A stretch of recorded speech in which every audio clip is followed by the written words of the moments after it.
கனி கொடுக்கும்படி நம்மை தெரிந்து கொண்ட ஆண்டவராகிய இயேசு கிறிஸ்துவின் நாமத்தில் உங்கள் யாவருக்கும் என் அன்பின் வாழ்த்துக்கள். இந்த நாளின் தியானத்தின் தலைப்பு ஆற்றோர மரங்கள், ரூட் அண்ட் ஃப்ரூட்.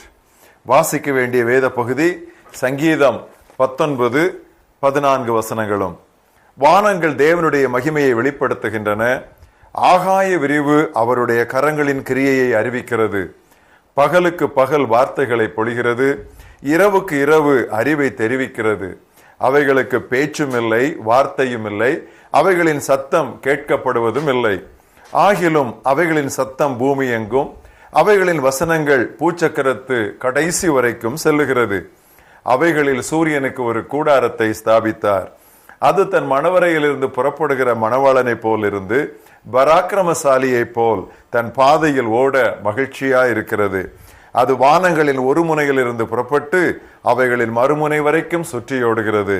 அதன் காந்திக்கு மறைவானது ஒன்றுமில்லை. கர்த்தருடைய வேதம் குறைவற்றதும் ஆத்துமாவை உயிர்ப்பிக்கிறதுமாய் இருக்கிறது. கர்த்தருடைய சாட்சி சத்தியமும் பேதையை ஞானியாக்குகிறதுமாய் இருக்கிறது. கர்த்தருடைய நியாயங்கள் செம்மையும் இருதயத்தை சந்தோஷிப்பிக்கிறதுமாய் இருக்கின்றன. கர்த்தருடைய கற்பனை தூய்மையும் கண்களை தெளிவிக்கிறதுமாய் இருக்கிறது. கர்த்தருக்கு பயப்படுகிற பயம் சுத்தமும் என்றைக்கும் நிலைக்கிறதுமாய் இருக்கிறது. கர்த்தருடைய நியாயங்கள் உண்மையும் அவைகள் அனைத்தும் நீதியுமாய் இருக்கின்றன. அவைகள் பொன்னிலும் மிகுந்த பசு பொன்னிலும் விரும்பப்படத்தக்கவையும் தேனிலும் தேன் கூட்டிலிருந்து ஒழுகும் தெளிதேனிலும் மதுரமுள்ளதுமாய் இருக்கின்றன.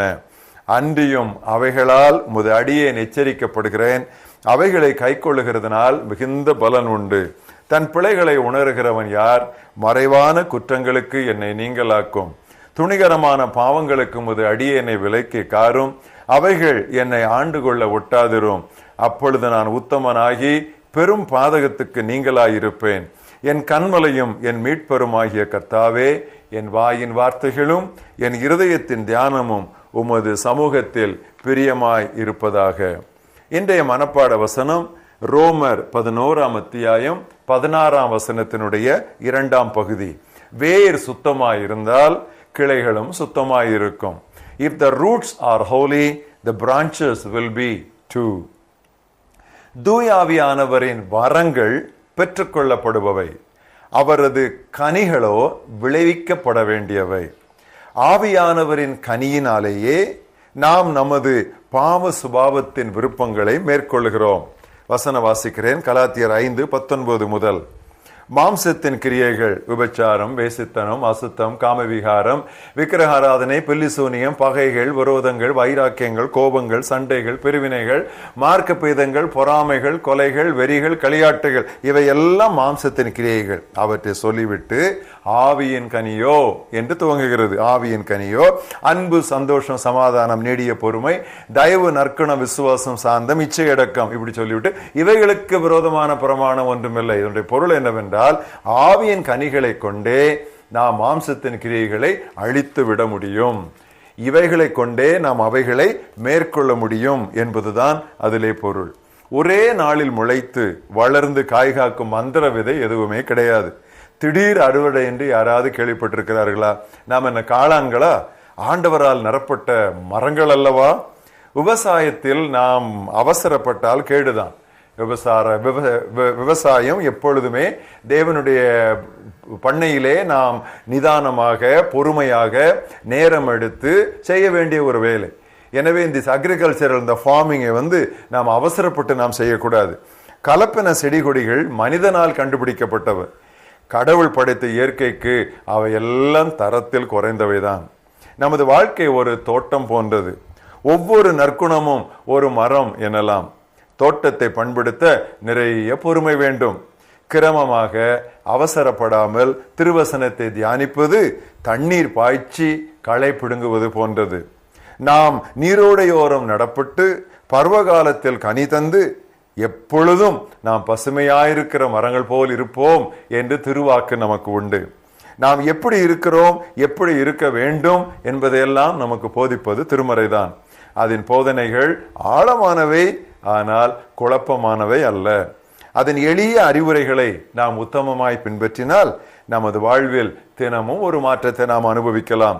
கனி தருவதை பற்றி பேசும்போதுதான் இயேசு தமது சீடரிடம் சொன்னார், நான் சொன்ன வார்த்தைகளால் நீங்கள் ஏற்கனவே சுத்தமாக இருக்கிறீர்கள். என்ன ஒரு உற்சாகமான வார்த்தை பாருங்கள். பிரியமானவர்களே, வெளிப்படையாக அலங்கரிக்க அதிக நேரம் பிடிக்காது. அந்த அலங்காரம் அதிக காலம் இருக்கவும் இருக்காது. நட்சத்திரங்களும் பல்புகளும் தொங்கவிடப்பட்டுள்ள கிறிஸ்துமஸ் மரங்கள் அல்ல நாம். நிசமானதும் நிலையாதமான கனிதரவே நாம் நடப்பட்டோம். வேரை கவனிக்காமல் இது சாத்தியமாகாது. எனவேதான் இன்று நாம் மனப்பாட வசனத்திலே வாசித்தோம், வேர் சுத்தமாயிருந்தால் கிளைகளும் சுத்தமாயிருக்கும். நமது இருதயமே வேர். இருதயத்திலிருந்து தான் தீய குணங்கள் உருவாகின்றன. வசனம் வாசிக்கிறேன், மத்தேயு 15:19. இருதயத்திலிருந்து பொல்லாத சிந்தனைகளும், கொலைபாதகங்களும், உபசாரங்களும், வேசித்தனங்களும், களவுகளும், பொய்ச்சாட்சிகளும், தூஷணங்களும் புறப்பட்டு வரும். இருதயத்தை எவ்வளவு கவனமாக, அதாவது அந்த வேரை நாம் எவ்வளவு பரிசுத்தமாக காத்துக்கொள்ள வேண்டும் என்று கவனியுங்கள். வாழ்க்கையில் நாம் வழுக்கி விழும் ஒவ்வொரு காரியத்திற்கும் ஒரு மூல காரணம் இருக்கும். கோடரியை வேரருகே வைத்தால் ஒழிய ஆரோக்கியம் அடைய மாட்டோம். ஆதிநிலை ஏகவும் நம்மால் முடியாது. தேறி வருவது மெதுவாகவும் வேதனை மிகுந்தும் இருக்கலாம். ஆனால் இப்படித்தான் நாம் நம்முடைய குணத்தில் மாற்றத்தை ஏற்படுத்த முடியும். இறை நூலின்படி பண ஆசையே தீயவை அனைத்துக்கும் வேறாகும் என்று பவுல் தீமோத்தேயுவுக்கு முதல் நிருபம் 6:10 எழுதினார். இந்த அரக்கனை ஒழித்து கட்டினால் ஒழிய நமது வாழ்வின் பல்வேறு பகுதிகளில் அவன் அவ்வப்பொழுது தலையை தூக்கி கொண்டுதான் இருப்பான்.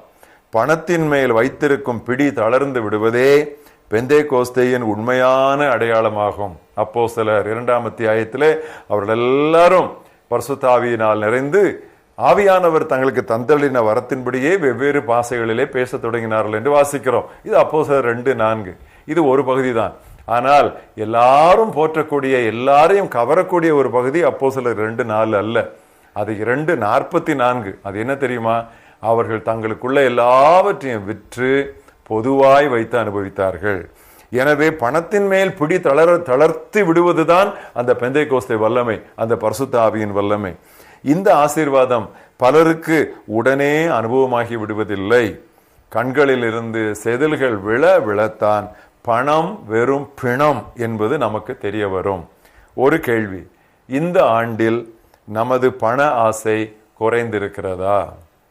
திரும்ப கேட்கிறேன், இந்த ஆண்டில் நமது பண ஆசை குறைந்திருக்கிறதா? பதில் சொல்ல வேண்டிய முக்கியமான கேள்வி. சகோதரி சாராள் நவரோஜி பாடிய பாடலிலிருந்து ஒரு கவியை நான் பாடுகிறேன். கனி செடி நீர் நீலைத்திருக்கும் கொடியாயடியேன் படர்ந்திலங்க கிளை நறுக்கி களை பிடுங்கி கர்த்தரை காத்தென்னை சுத்தம் செய்தீர். கிளை நறுக்கி களை பிடுங்கி கர்த்தரை காத்தென்னை சுத்தம் செய்தீர். இந்த ஆண்டினுடைய இறுதி வாரத்தில் இருக்கிற நாம் ஆண்டவருடைய ஆவியானவர் அவருடைய கோடரியை நம்முடைய வேரருகே வைத்து வேரை சுத்தமாக்கும்படி நாம் அவருக்கு இடம் கொடுப்போம். தேவையற்ற குப்பை கூலங்களை நம்முடைய வாழ்க்கையிலிருந்து அகற்றி போட்டு பரிசுத்த ஆவியானவருடைய அக்னியினால் அவையெல்லாம் சாம்பலாக போகும்படி நாம் சற்றும் கருணையின்றி தேவ சமூகத்திலே நாம் திறந்து கொடுப்போம். ஏனென்றால் வேர் சுத்தமாய் இருந்தால் கிளைகளும் சுத்தமாய் இருக்கும். நாம் ஆற்றோரத்தில் நடப்பட்ட மரங்களாய் இருந்து தன் காலத்தில் தனி கனியை தந்து இலை உதராதிருக்கிற மரத்தை போல இருப்போம். நீங்கள் மிகுந்த கனிகளை கொடுப்பதினால் என் பிதா மகிமைப்படுவார் என்றார் இயேசு. எனக்கும் சீடராயிருப்பீர்கள் என்றார். அந்த பாக்கியத்தோடு நாம் புத்தாண்டுக்குள்ளே நுழைய ஆயத்தப்படுவோம். எங்கள் மகாபெரிய தேவனே, இந்த நாளுக்காக மறுபடியும் நாங்கள் உம்மை துதிக்கிறோம். ஆண்டினுடைய இறுதி நாட்களுக்குள்ளே நாங்கள் வந்துவிட்டோம். கர்த்தாவே, பெரும்பகுதியை நாங்கள் வீணாக கழித்து விட்டோம். எங்கள் மேல் இரக்கமாயிரும். இன்று எங்கள் முன்னால் கண்டிப்பான ஒரு கேள்வி நீர் வைத்தீர் ஆண்டவரே. இந்த ஆண்டில் பண ஆசை எங்களுக்கு குறைந்திருக்கிறதா? கர்த்தாவே, நாங்கள் மிகவும் நேர்மையோடு உண்மையாக உமக்கு முன்பாக இந்த கேள்விக்கு பதில் சொல்ல நீர் எங்களுக்கு உதவி தாரும். பணத்திலே எங்களுடைய சிந்தை மாறாவிட்டால் எங்களுடைய வாழ்க்கையின் எல்லா பகுதிகளிலும் கர்த்தாவே உமக்கு பிரியமில்லாத அநேக காரியங்கள் இருக்கும் என்பதிலே சந்தேகமே இல்லை. அதை தெளிவாக உடைய வசனத்திலே நாங்கள் வாசிக்கிறோம்.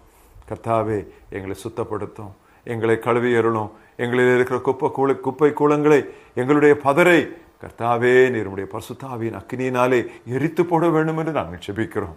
எங்களுடைய வாழ்க்கையிலே அப்போஸ்தலர் 2:4 அனுபவம் மட்டுமல்ல, 2:44 அனுபவத்தையும் எங்களுடைய கூட்டு வாழ்க்கையிலே தர வேண்டும் என்று நாங்கள் ஜெபிக்கிறோம். ஆத்தோர மரங்களாய், செழிப்புள்ளவர்களாய், கனி நிறைந்தவர்களாய் இருந்து பிதாவை மகிமைப்படுத்த உம்முடைய குமாரனுக்கும் உண்மையான சீடராய் இருக்க கர்த்தர் எங்களுக்கு உதவி செய்வீராக. இயேசு கிறிஸ்துவின் நாமத்தில் ஜெபம் கேளும் எங்கள் ஜீவனுள்ள பிதாவே, ஆமென்.